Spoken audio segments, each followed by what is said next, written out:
Hi, my dandelions. It's Kat, and I found this article that I thought might help. It's going to backtrack just a little bit on our parent-child estrangement issue, and it's called 8 Ways Your Adult Children Might Retroactively Reinterpret Your Actions as Harmful. And I thought I would just go through that real quickly, and I'll leave a link in the description to this particular article. Um, perception is a funny thing. You could see an accident, 16 people can see an accident happen, and we might have 16 variations of the story. And I learned it when I was in teaching high school kids. My perception of what I was getting across and all that didn't always coincide with what the students perceived. And so it's like everybody has their own truth. And my younger sister was staying with us here recently, and we were talking about our childhood. She's 7 years younger than I am. And she said, I just remember we were so poor that we just had to have tomato soup all the time. She goes, I do not want to eat any tomato soup. And mom told me because she could get it for 25 cents a can. And I'm like, whose planet are you living on? We might have had tomato soup once in a while with a grilled cheese sandwich. We did not eat tomato soup all the time. So I have another sister between us. One sister's 2 years younger than I am, and then we've got this little squirt who is 7 years younger than I am. So I called the sister that's only 2 years younger than I am. I said, do you remember if we ever had to eat tomato soup all the time because we were too poor for anything else? She said, no. She goes, I remember mom liked tomato soup. So we both told the little sister, your little childhood brain has remembered that incorrectly. So that's the way it happens. But see, that was her perception. And when it's a child, you see things differently. You remember your childhood home, you thought it was so big, and then later you go back and look at it as an adult and oh, it wasn't that big. Same thing. So anyway, this is called 8 Ways Your Adult Children Might Retroactively Reinterpret Your Actions as Harmful. And we already discussed that a lot of therapists want to do childhood memory regression, and convince everybody they were traumatized, and all this. And it's different generations. My generation, it was, you have to be kind of half dead before you go see a doctor, get up, dust it off, and get back outside and play. There wasn't a lot of time for this touchy feely, talk to your feelings. Okay. Number one, they have selective memories and ignore the wider context. My friend's now adult daughter in her early 20s has been in therapy for a while and wanted to address the fact that her dad had dislocated her arm when she was a small child. For her, it was a traumatic experience. And in retrospect, it affected the trust she had in her parents because she felt unsafe with them as a result. That is a valid feeling, but she didn't have the whole picture. The full scope of what happened was that there had been a collision in an intersection and the family car had flipped over. The daughter was unharmed, but she had to be pulled to safety, resulting in her shoulder being dislocated. The problem is she doesn't remember any of that, only that her dad had hurt her. That's why it's so important to look at situations in the entirety rather than an isolated puzzle piece that don't often offer the full picture.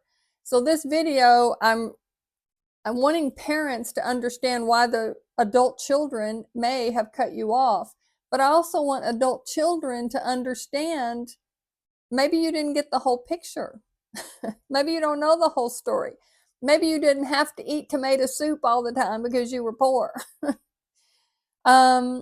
Otherwise, if you don't have the full picture, it's like touching an elephant's trunk and believing it's a giant snake. I love that. Okay, number two, Their understanding of childhood experiences changes as they mature into adults. So the contrast to the first example is one in which adult children only realize how damaging behaviors were once they've processed them from a distance. In my case, when I was 11 or 12, my mother woke me up night after night to use me as a personal therapist for her failing marriage, and she divulged details about her sex life and personal history that were completely inappropriate. I was then punished for doing poorly at school due to chronic sleep deprivation, which is actually considered a form of torture, according to the Geneva Convention. You know, prisoners, they keep them up. When I brought this behavior to her attention years later, she brushed it off because apparently I had been mature for my age and therefore completely able to handle it. And furthermore, she had helped to make me strong with that behavior. It was only when I was working with unhoused youth at a trauma center and was cracking jokes with my coworkers that they helped me realize just how damaging that situation had been. So my sister told me a story because my mother kicked me out when I was 14. I went to go live with my grandmother. And here, this is an example of exactly this. My sister was the only child left in the household of my mother's first marriage. She had already kicked me and the two older sisters were out. She kept the younger sister because couldn't look like she was just getting rid of all the kids from the first marriage. But she had her trophy husband. He was her meal ticket. She had a baby with him. That was the, clincher that she would have her future taken care of. And so my sister really didn't fit in. And she heard my mother say horrible things through the next room saying things are going to be better once she moves out. She was really a Cinderella. And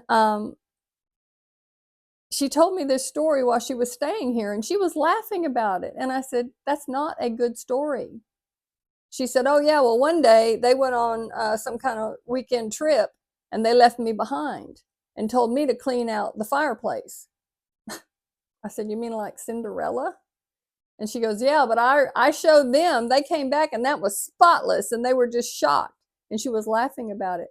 I said, that's not a good story. That was abuse. you were emotionally abused. And that is exactly like this. So then she started realizing, you're right. So as an adult, they might reinterpret something that they accepted as a child. Number 3, they misinterpret their parents' genuine intentions. People are being raised very differently now than they were in the past. Some people may view certain behaviors they grew up with through contemporary lenses. Boy, that's the truth. I was spanked as a child. Not often. I didn't deserve it. But I did get a couple.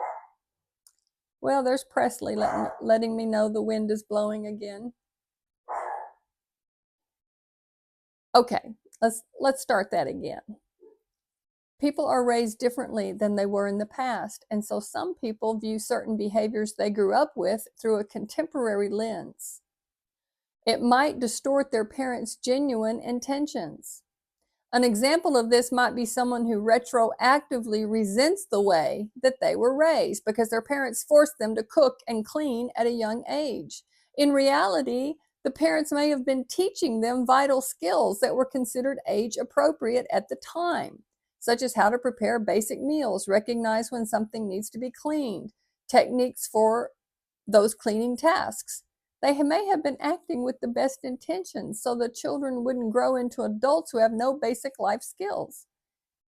Yet those who were taught these skills may accuse their parents of having parentified them with too much labor, particularly in a society where the freedom of adolescence seems to be lasting longer and longer. Boy, I'll say, in our age group, couldn't wait to get a driver's license, couldn't wait to I left home the night I graduated. I had my graduation, got my diploma, took off my gown, put on my different clothes, got my suitcase. I hit a Continental Trailway school bus. That's all my years of driving. Got on a Continental Trailways bus and Took a bus from South Carolina back to Arkansas. I was out of there the night I graduated. But now, people hang on.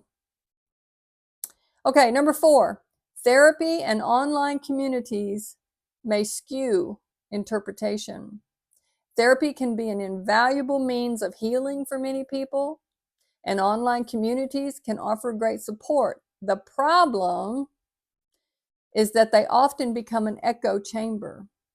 And since only one side of the situation is ever dealt with, a person's selective or underinformed memories may paint a reinterpretation that doesn't encompass everything that transpired.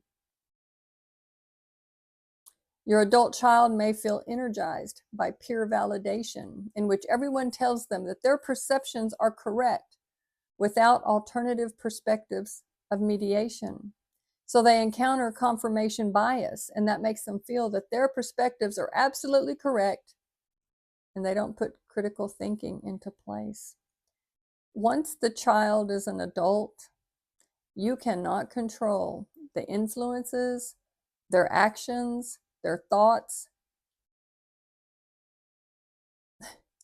We just learned of another. I was telling a friend of mine, I hadn't talked to her in a long time. I was telling her, all of the saga here. And I said, now, tell me about your perfect family where everybody gets along. And she said, no. Her son, one son and a daughter haven't spoken to each other in 2 years.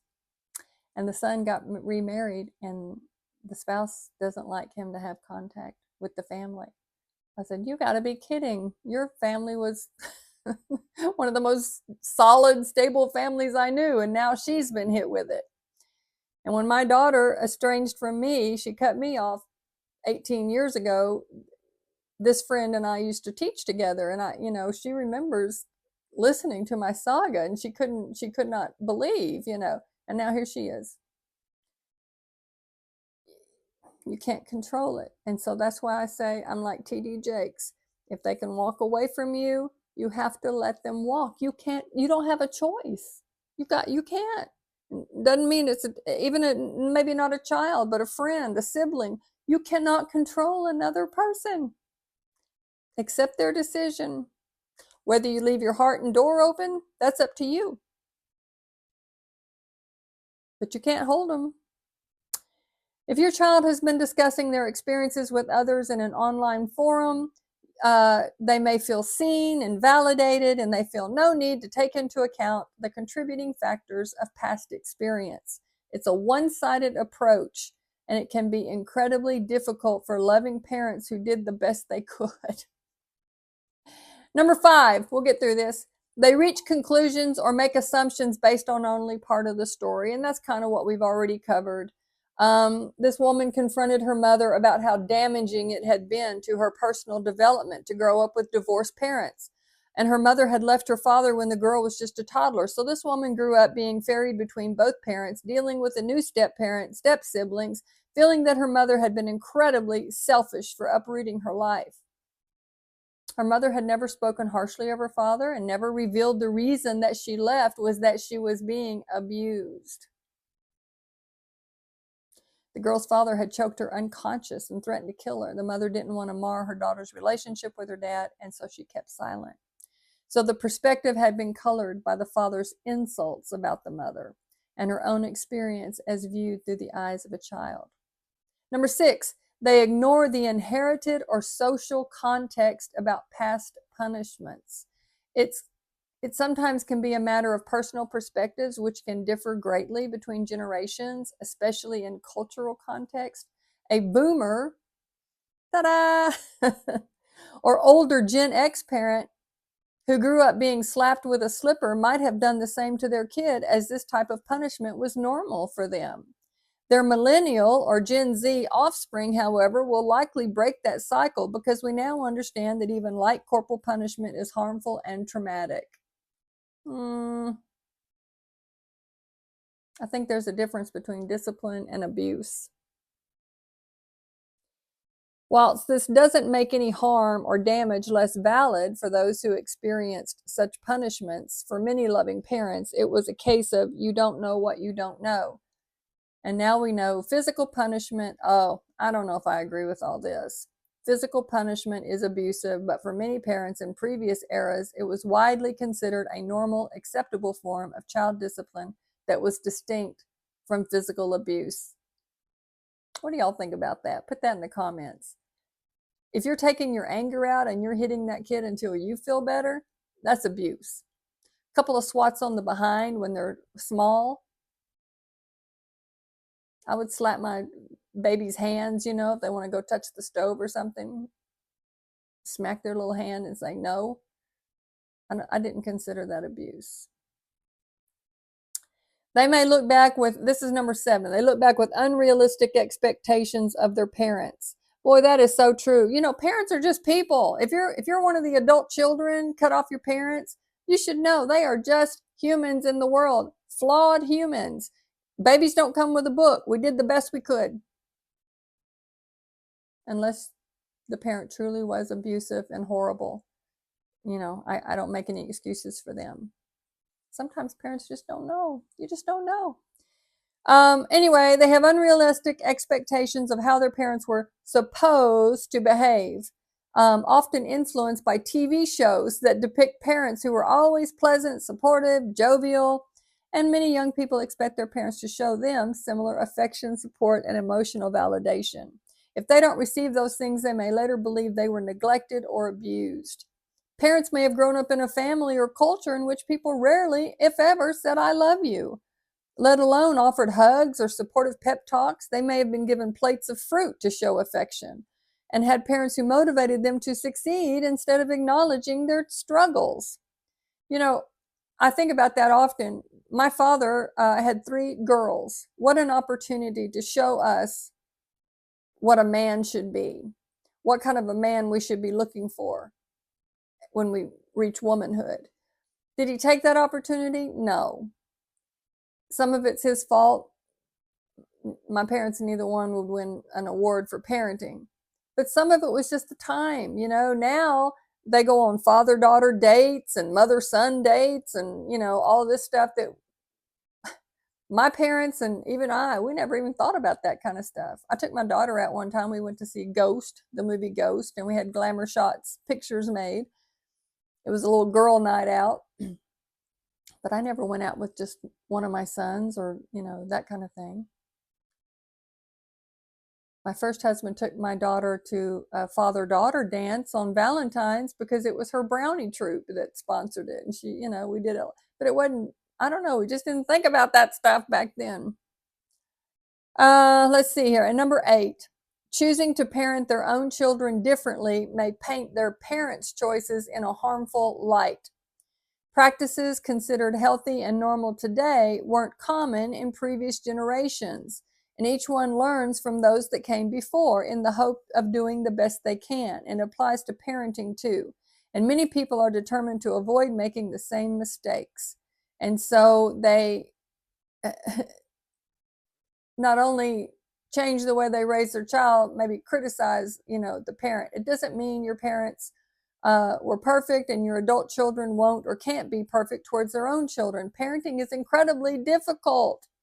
Everyone slips up on occasion, saying or doing things they later regret because we're all human. We make mistakes. You got to give your parents a pass. They are not superheroes. They are just people. Let's see. When tensions arise between parents and adult children, it's important to maintain compassion and an open dialogue in order to better understand one another. Listen to each other, try to avoid getting defensive, dismissive, and instead try to validate personal experience on both sides. And I would really encourage you not to interrupt. Let the other person speak and have that agreement ahead of time. You say your piece, I will not interrupt, I will listen.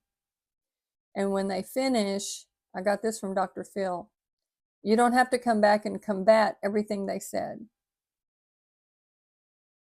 Thank them. Thank you for telling me that. Thank you for sharing that. I want to consider everything that you've said before I speak my piece. And then maybe you take a break from each other. That's just me talking. I'm not getting it from the article, and I'm not a therapist.